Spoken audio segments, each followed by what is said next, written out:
We spent our first week on the road in Charleston, South Carolina, and here's how that week went.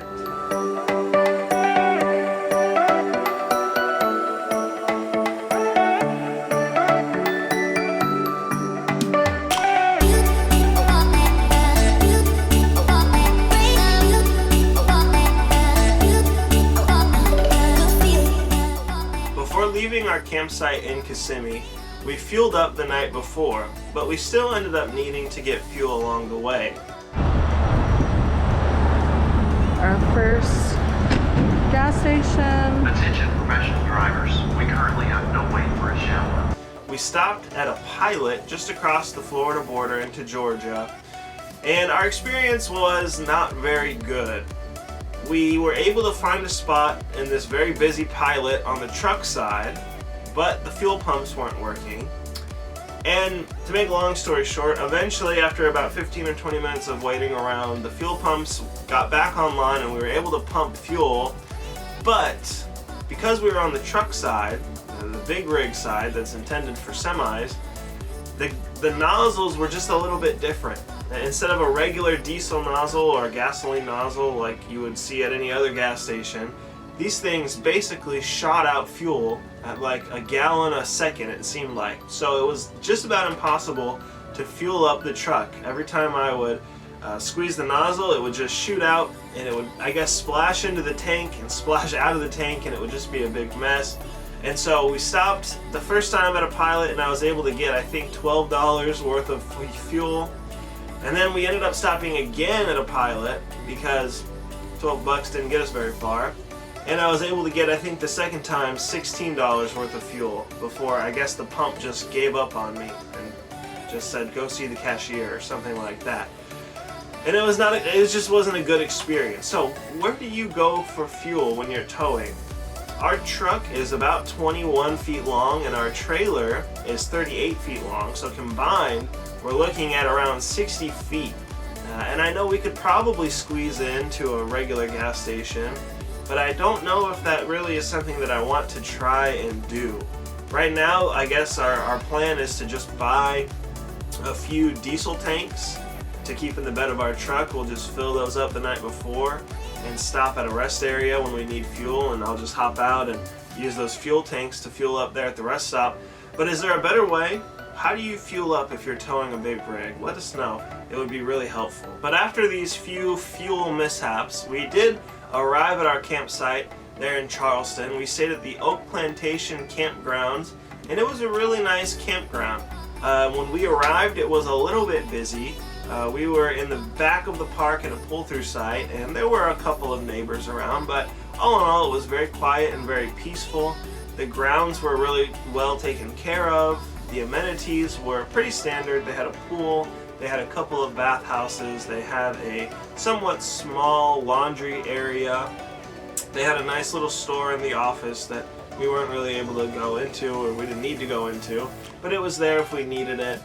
And they also had a little fishing pond. Now, we didn't take advantage of it, but it was pretty cool that they had a spot where you could go and fish if you're just spending a day at the campsite. Now, we really didn't spend a lot of days at the campsite. We were in Charleston almost every day, but it was nice to know that it was there if we needed it. In last week's video, we talked about some of the issues that we were having with our trailer, specifically the issues we were having in our bathroom. Now, those issues are still fixed as far as we can tell. There are no leaks to be reported, but we did have one little minor problem with our trailer while in Charleston, and that was we cracked our microwave plate.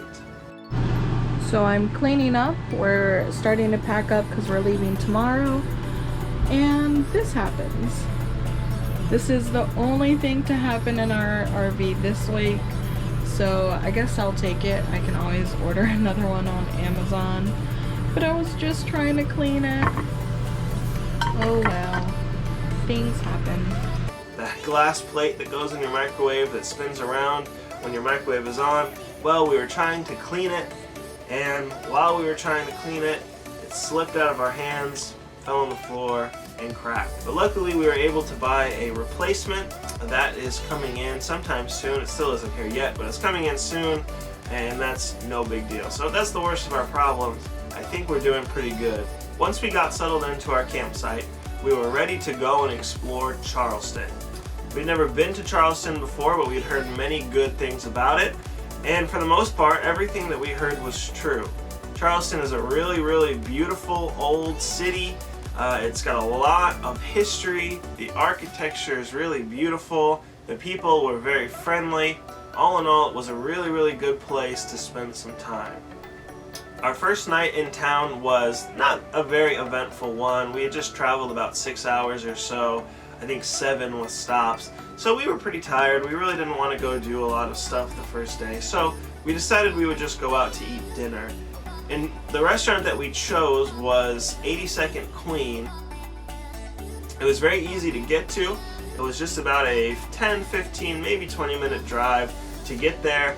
It was located next to 2 parking garages, which made it very convenient. One of the parking garages had a clearance that was, I think, just a little too low for our truck, but we were able to find a secondary garage just right down the street that worked out just fine. The food at 82nd Queen was absolutely delicious. I ordered the fish and grits. Kasey ordered the pork chop. They were both really, really good. I may be a little biased, but I thought my fish and grits was a little bit better. The fillet of fish was one of the best I've ever had. The grits were delicious. If you're ever in Charleston, I would say that this is someplace that you must go. And definitely order the fish and grits.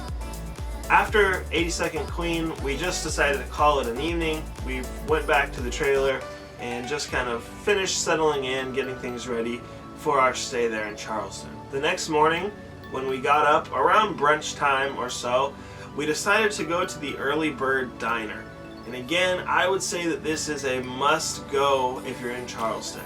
The Early Bird Diner was just this small little diner off of Highway 17, or Old Savannah Highway it's called as well, and it was really nothing special as far as appearances go, but the food was incredible. I got the chicken and waffles, and it was probably the best chicken and waffles I've ever had. The chicken was so crispy, the waffles were nice and sweet, they complemented each other really, really well. Kasey ordered a scramble, and she also ordered a Oreo blueberry pancake, which was just really, really good. All in all, if you're in Charleston, I would say you must go to the Early Bird Diner. We ended up going twice. It was so good. I got the same thing both times. I know that's kind of lame, but hey, if it's good, why get something else? So if you're in Charleston, definitely go to the Early Bird Diner. It was delicious. After brunch at the Early Bird Cafe, we went to the Boone Hall Plantation and Gardens. It was an interesting way to spend an afternoon. I don't know that I would say that this is a must-see for the city of Charleston. I guess we're glad that we went. The history that was there was really interesting. Specifically the slave houses that they have preserved there. They were full of history. They were each house, there were 9 of them. Each house was kind of transformed into an exhibit, each individually. Like for example, one was about the religion that the slaves would have had. Another was about crafting and the things that they would have made back then. It was interesting. It was really, really interesting to see those things. But as far as the plantation house itself, it was pretty underwhelming. The way that they had set it up, I guess because of coronavirus and all that's going on right now, you really could only walk into a medium-sized foyer, and you could peek your head into a dining room, and you could peek your head into a big office room. And that was really it. Everything was roped off except for the foyer, and then you just exited out the back door. It's pretty underwhelming. I think we were in there for about 2 minutes, if that. The whole upstairs is blocked off. Nobody can go up there. It wasn't all that interesting. There was also a gift shop and a little cafe. That was okay too. We bought a couple of local items that were neat. But all in all, it was an interesting way to spend some time. But I wouldn't say it's a must-do. And the thing that really made it not worth it for me is the cost of admission. It was $26 per person to walk around a house, basically, and to walk through a garden. And that was really it. It didn't really seem like it was a very good investment of our time or our money. But if you're really into history, if you're really into historical sites, this is probably a place that you would enjoy. So we're going to say it's not a must-see, but if you really like history, then you may want to stop by. There are other plantations in the area. We didn't have a chance to visit them. They may be better, they may not be better, I'm not sure. But Charleston is full of historic sites. Lots of history in Charleston, South Carolina. That was really it for our first day in Charleston. But the next day, we decided to go on a sunset cruise through the harbor in Charleston. It was a cool experience. It was at sunset around 8 o'clock or so, and it was about an hour and a half long tour, and it was full of history. The narrator, I thought, did a really good job. There was some trivia to keep you interested. We saw some of the key historic sites of Charleston. We cruised past Fort Sumter. We cruised past Sullivan Island. We cruised past lots of interesting things. Maybe the most interesting part was when we cruised under the main bridge there in Charleston. All right, guys, last warning. Here comes the horn.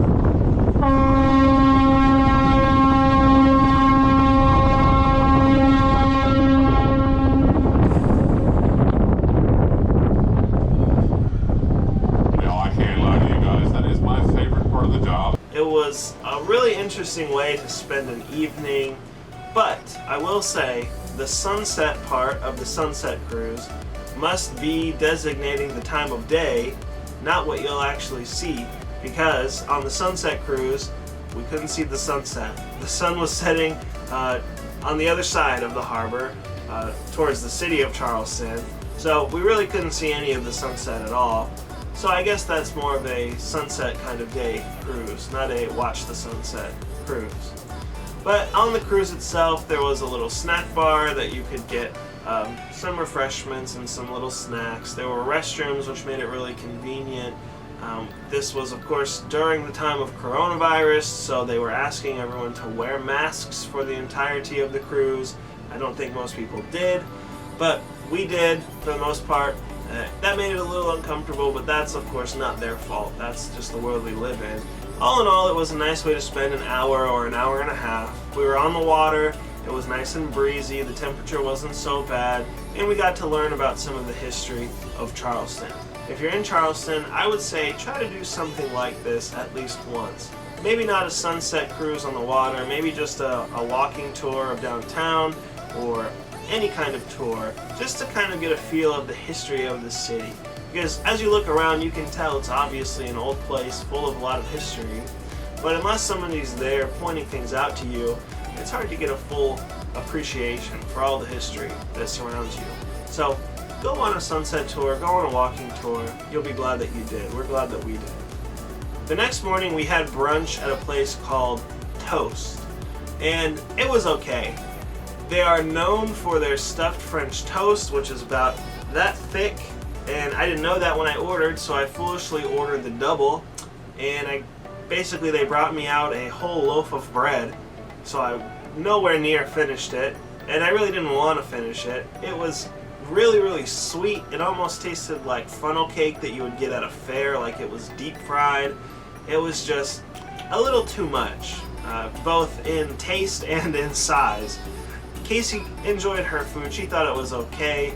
So I would say if you go to Toast, don't get the double if you get the stuffed French toast. And probably don't even get the stuffed French toast. It really wasn't that great. Unless you really love sweet food and fried food, I don't know if you'll enjoy it much. But after brunch, we decided to try our luck at the Mount Pleasant fishing pier.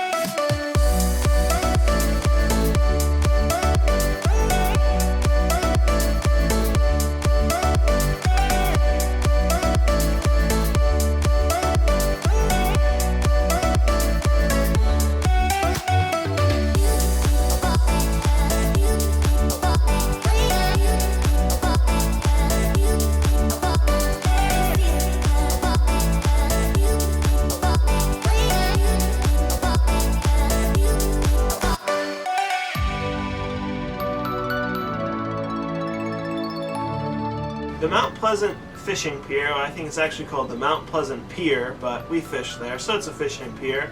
The Mount Pleasant Pier was really, really nice. The nicest pier that I've ever been to. So we're here under the Remodeled Bridge in Charleston, South Carolina, and we're about to do some fishing. Dylan's setting up our poles right now. The last time we went fishing was in Captiva, right? Captiva Island, Florida. So it's been a couple weeks. The facilities were really nice. They had a lot of shaded areas that you could stand under and cast a line. They had a little gift shop that also served as a bait shop, and also I think they sold food there as well. They basically had everything that you would need to spend hours and hours fishing. And we weren't there for hours and hours. I think we were there for about 3 hours at the most. It was a really nice way to spend an afternoon and an evening. We didn't have a lot of luck. If they had just had more fish around, it would have been a perfect evening. We're here at the Mount Pleasant Pier, and honestly, it's probably the nicest pier that we've ever been to. They have swinging benches here. We're under this really nice awning, so it's nice and breezy. And they have several throughout, so it's pretty long. Dylan bought some bait, and it looks pretty frozen. Frozen solid. Oh, wow. So what are you gonna do? I'm gonna try to thaw it out with that water. Thaw it out. Good luck.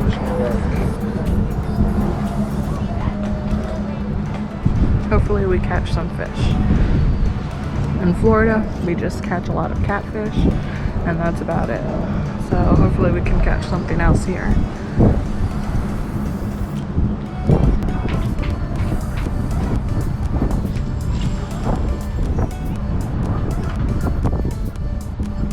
We caught one little fish that was really just a bait fish. It was probably 3 inches long, 4 inches long at most.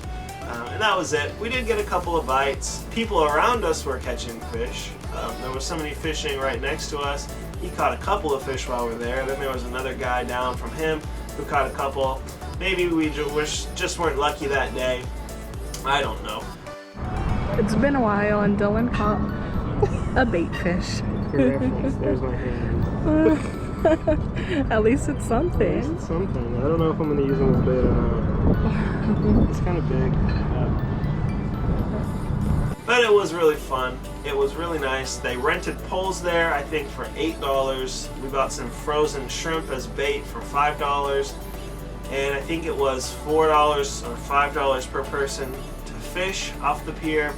It was a cheap way to have fun for an evening. I would definitely recommend it if you're into fishing, if you like spending time outdoors. But the way I look at fishing is, even if you catch a fish or not, you're still spending some time out on the water, enjoying the sunset and the breeze and all that outdoors have to offer. So it was a really enjoyable experience. If we lived in Charleston, I could definitely see us going back pretty frequently in the Mount Pleasant Pier.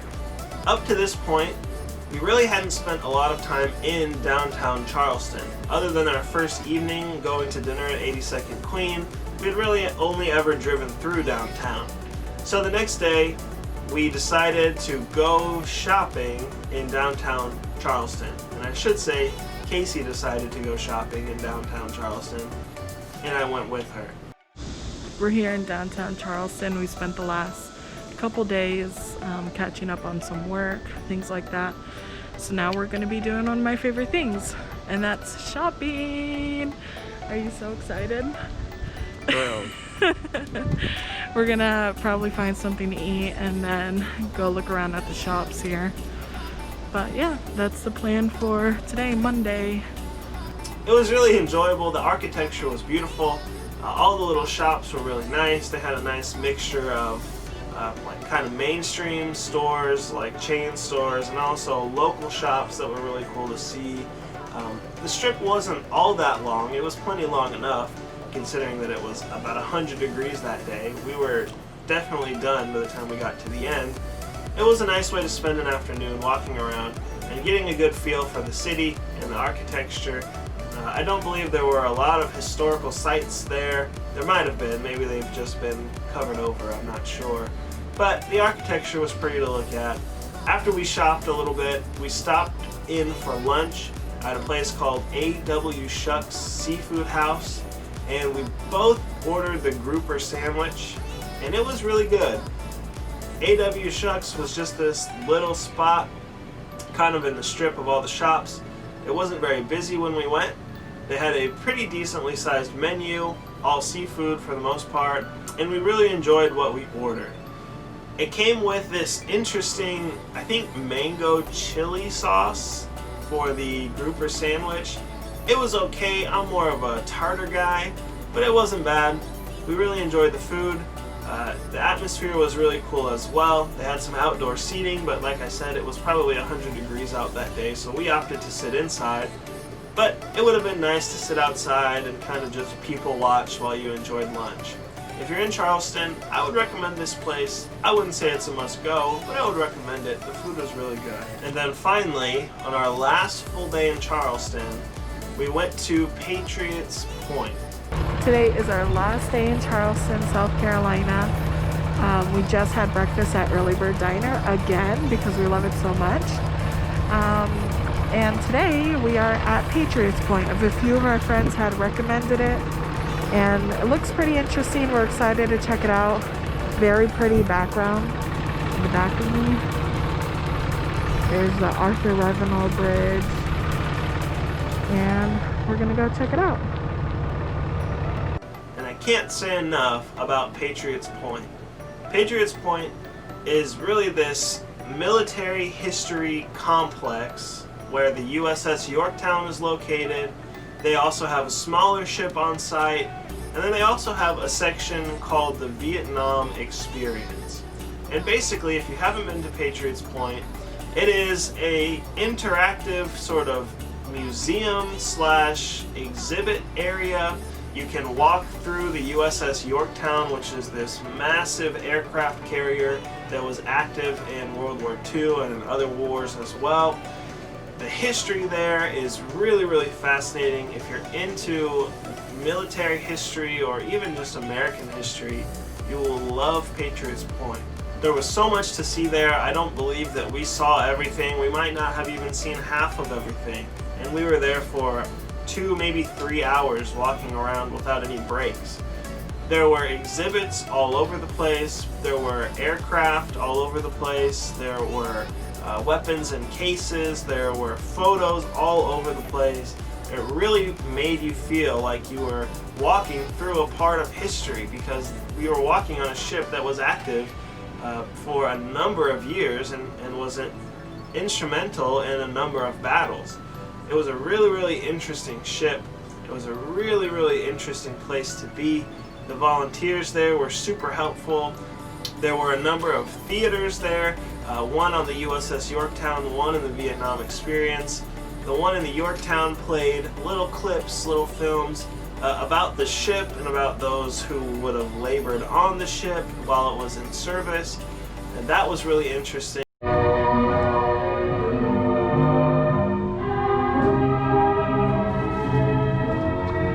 It was also nice to spend some time in the theater to cool off. It was really, really hot in Charleston, so that provided a little bit of relief. Located on the USS Yorktown as well was the Congressional Medal of Honor Museum, and that was really, really interesting. It's a smaller museum that you really can just walk through in about 10 to 15 minutes, depending on if you stop to read everything or not.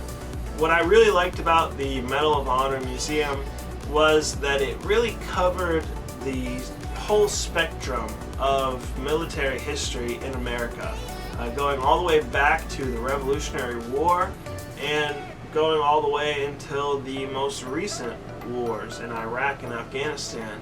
So you really could see the full spectrum of American history, American wartime history at least, and you could really get a full appreciation for all of those who have sacrificed so much and done so much for us as a country.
It was humbling to be there. It was very sobering to be there. And it's something that would be good for every American to experience at one time or another. Being on this ship also gave you a sense of what it would have been like to have been a sailor on that ship during a war or during peacetime. You could go and you could see the sort of the quarters that they would have had. You could see the mess hall where they would have spent so much time. You could even see the rooms that the pilots would have gone into before flying, or before going up to the flight deck to take off. The last thing we did before leaving the USS Yorktown was climb up to the flight deck. Number one, from the flight deck you had a beautiful view of the city, one like none other. And then number two, on the flight deck, there were scattered all around these historical aircraft that would have been used and that ship would have carried at one time or another. It was really, really neat to be that close to all of these aircraft and to feel like you could almost hear them and see them taking off on that deck and going into battle. It was really humbling. It was really amazing to be there and to see it. I'm glad that we had that opportunity. And if you're in Charleston, I would say that Patriots Point, and specifically the USS Yorktown, is a must-see. There are a lot of stairs if you really want to enjoy the full impact of the USS Yorktown. You will probably have to climb some stairs. Some sections are wheelchair accessible, but for the most part, you probably will have to deal with some stairs at one point or another. They weren't awful. They were a little steep at times, but all in all, they were very doable. After the USS Yorktown, we were a little bit pressed for time. It was getting late. They closed at 6:30. It was about 6, maybe 5:45.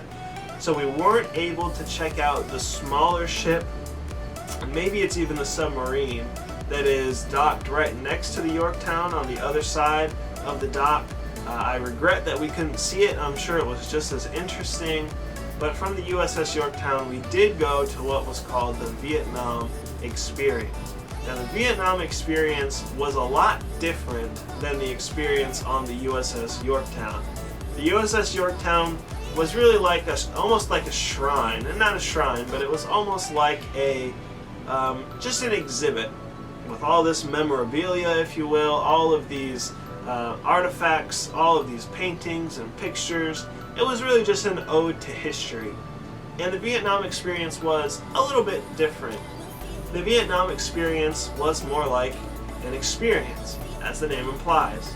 When you enter, you walk through this narrow sort of walkway to go into a building, a small building, and in that building there's a replica of what I would imagine a Vietnamese city would have looked like, or a Vietnamese town would have looked like during the Vietnam War. There are these faux storefronts, and then there's a little theater there as well. And scattered throughout there are some photos and artifacts from war and things like that. But for the most part, that at least upon that initial entry, it's more of like what it would have been like to be there, what it would have felt like to be in Vietnam. But after you walk through this indoor section of the exhibit, you walk outdoors, and it's in the sort of back of the exhibit where you can walk through and you can see some of the vehicles that would have been in Vietnam. You can get a feel of how life would have been like for the soldiers in Vietnam. There are set up there some replicas of what the housing would have been like, what the mess hall would have been like, what the post room would have been like, and so on and so forth. And it was rather small, but I think there was enough there to really get an appreciation for what those soldiers would have went through and the life that they would have lived while in Vietnam. So if you are at Patriots Point, I highly recommend the Vietnam Experience, as well as visiting the USS Yorktown. I can't speak on the smaller ship that was there, or possibly it was a submarine, but I would also imagine it was just as good. Patriots Point is an absolute must-see. It's a must-do. I think it was the highlight of our trip. The history, the exhibits, the information that was there was unlike anything that I've ever seen. Patriots Point is an absolute must-see. And that pretty much wraps up our time in Charleston. We really love the city of Charleston. We really love the history that is in the city of Charleston. It reminded us a lot of Savannah, Georgia, just because it's such an old city and the history that's there. The architecture is very similar, but it's just unlike anything that we've ever seen. Charleston, South Carolina is one of the most beautiful cities that we've ever been to. It's one of the most historically rich cities that we've ever been to, and it was one of the most friendly cities that we've ever been to. For now, we're off to Greenville, South Carolina to spend some time with our good friends. We'll hope that you'll join us on the road. We'll hope that you'll continue with us on our journey. And until next time, we'll see you on the road.